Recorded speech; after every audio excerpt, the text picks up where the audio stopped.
केशव जी, हम आपकी बातों से पूर्णतया सहमत हैं, किंतु आप मेरी मजबूरी समझने का भी प्रयत्न कीजिए। यदि मैंने आपकी आर्थिक सहायता की तो दूसरे विरोधी दल मेरे विरुद्ध हो जाएंगे, जो मेरे परिवार के हित में नहीं होगा।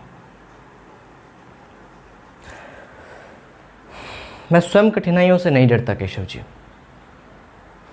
किंतु जानबूझकर अपने परिवार को कठिनाई में डालने की गलती नहीं कर सकता। हालांकि मुझे इस बात का संज्ञान है कि छत्रपति शिवाजी राजे साहेब ने जिस पूर्ण स्वराज की कल्पना की थी, वो भावना कहीं लुप्त होती जा रही है और हम सब आपस में ही एक दूसरे का लहू बहाने में लगे हुए हैं। और यदि इसे अभी नहीं रोका गया तो ये वर्तमान आने वाले कल में मराठों का काला सच बन जाएगा। इसलिए इसे रोकने के लिए किसी ऐसी शक्ति को संगठित होकर सुनिश्चित करना होगा कि हम मराठे वापस एक छत के नीचे आ जाएं।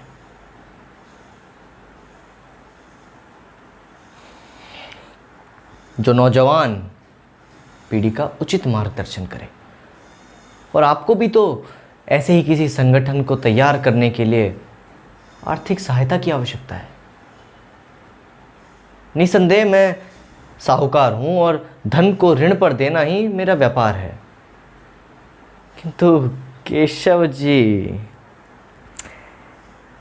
इस शंकराजी जोशी को मानव कल्याण के समक्ष दान और ऋण कुछ सूझता नहीं है।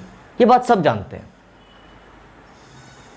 और वैसे भी धन तो हाथ का मैल है, जो कभी चढ़ता है तो कभी उतरता है। परंतु मेरे परिवार की चिंता ने मेरे हाथ बांध रखे हैं। लेकिन मेरी इन बातों का यह अर्थ कतई ना समझा जाए कि मैं आपकी सहायता करने से इनकार कर रहा हूं। मैं तो इन सब बातों में से एक ऐसा रास्ता खोज रहा हूं जो मराठों को संगठित करने का आपका सपना पूरा कर दे। और मेरा खोजा हुआ रास्ता यह कहता है कि आपको एक डकैत दल बनाकर रात्रि के तीसरे पर हमारे यहां हल्ला बोलना होगा। मैं तिजोरियों में पर्याप्त धन छोड़ रखूंगा। आपको बिना किसी जान या नुकसान किए बगैर उस धन को ले जाना होगा। इससे विरोधी दल को भनक तक नहीं लगेगी कि मैंने आपकी मदद की है।